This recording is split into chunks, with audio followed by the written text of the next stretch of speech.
And first, the highlights. Lagos House of Assembly moves to tackle menace of land grabbing. President Tinubu writes House of Representatives seeks improved pay for judicial officers. On the foreign scene, Kenyan president signs bill to permit monthly housing deductions. And in sport, Nigeria's D Tigers draws France, Canada, Australia in 2024 Olympic Games. Now the details. I am Dele Agadumo. The Lagos State House of Assembly has agreed to organize a public hearing as part of urgent solutions to tackle the menace of land grabbing in the state. The planned stakeholders meeting will be all-encompassing, involving the state government, the police, the judiciary, traditional rulers and others. Speaker of the House, Mudashiru Obasa, at plenary said land grabbing has become a serious issue that is beyond disturbing but rather chaotic, with many people killed, maimed or locked up without trial. They take people from Lagos all the way to Abuja and lock them up, forcing them to make undertaking that they will never go back to that land, their property, just because we have a set of people called land grabbers and everybody. That is their business, that is their profession, and they are everywhere.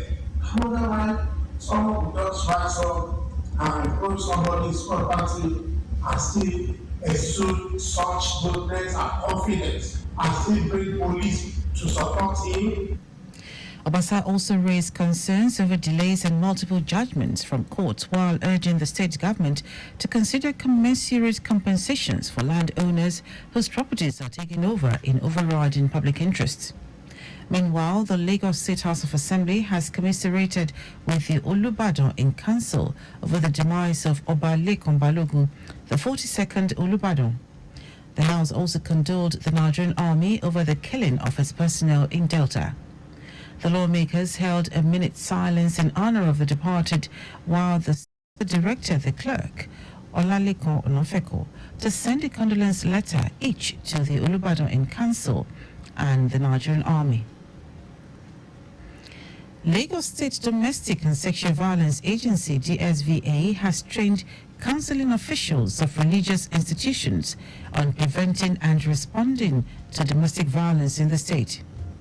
In her remarks, DSVA Executive Secretary Titilola Vaivo Adeniyi, who said at least 60% of survivor cases always report to religious leaders first, highlighted the role of marriage counselors in promoting and discouraging perpetrators of sexual and gender-based violence, SGBV. Vaivo Adeniyi noted that the menace demands collective attention, while the agency will continue a statutory mandate to involve all stakeholders in combating SGBV, as it spares no one regardless of age, class, creed or faith. Religion, as you would appreciate, plays a huge role in shaping mindsets and even directing behaviors. And we also know the huge role that religious clerics as well as marriage counselors in the different religious institutions play. We thought it was expedient to bring together these important personnel and enlighten them about the various issues of sexual and gender-based violence. More importantly, let them know the different facets and equip them with skills as they go about their counseling duties, either pre-marriage and post-marriage. The lead speaker, Mutolani Falabi, who highlighted that undiscussed issues are the bedrock of problems in marriages, called for collaborative union to build stronger families effective for a new society. Understanding what marriage is before picking up that responsibility. So as a man and a woman, before you go into marriage, you want to understand what is marriage. What are the building blocks to ensure that you have a successful marriage?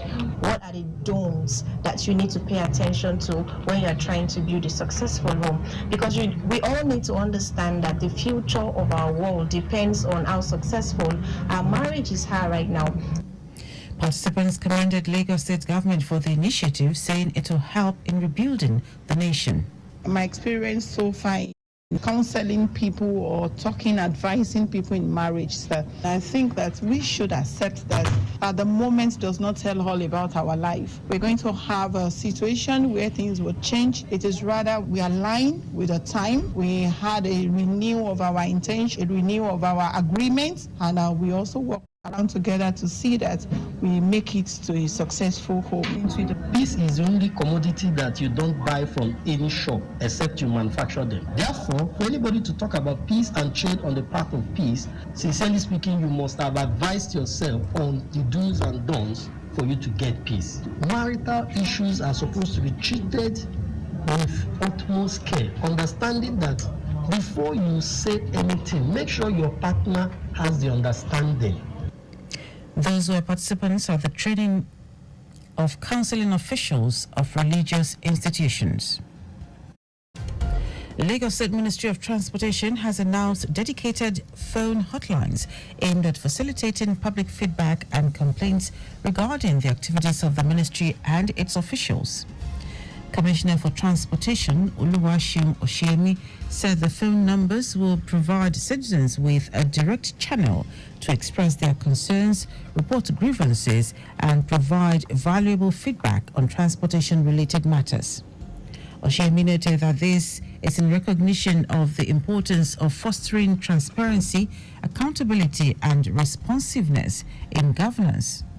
He listed the hotline numbers for lodging complaints and providing feedback as 0902 0009 000 or 0902 0004 000. The Commissioner encouraged members of the public to utilize their service responsibly by providing accurate information and details when lodging complaints or sharing feedback. The Corps Marshal of Federal Safety Corps, Dauda Biu, has again warned truck drivers to desist from loading humans on top of goods in their trailers.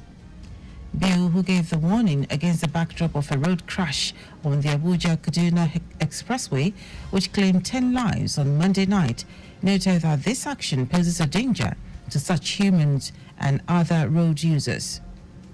A statement by FRSC spokesman Jonas Agu said the Corps Marshal directed commanding officers to commence with immediate effect result-oriented patrol operations as well as organize adequate mobile court operations along critical corridors.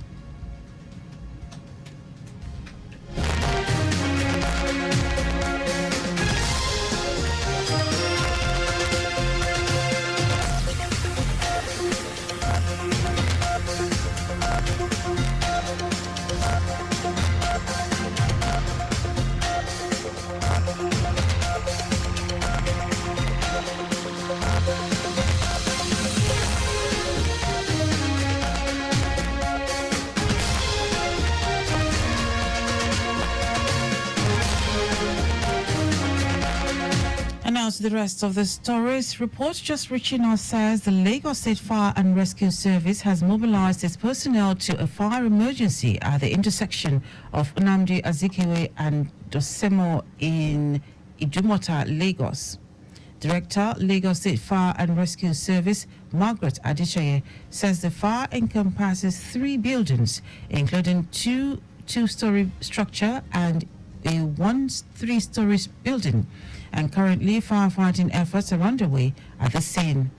The fire stations at Ebute-Elefun, Ilukweju and Alausa have deployed resources to mitigate the situation effectively.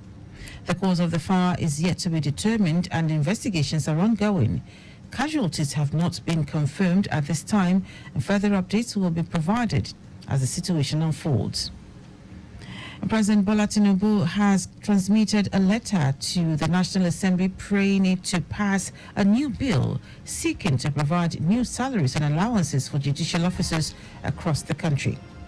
The letter, which was read at plenary by the Speaker, Tajuddin Abbas, noted that the proposed law seeks to prescribe salaries and allowances as well as other fringe benefits for judicial officers.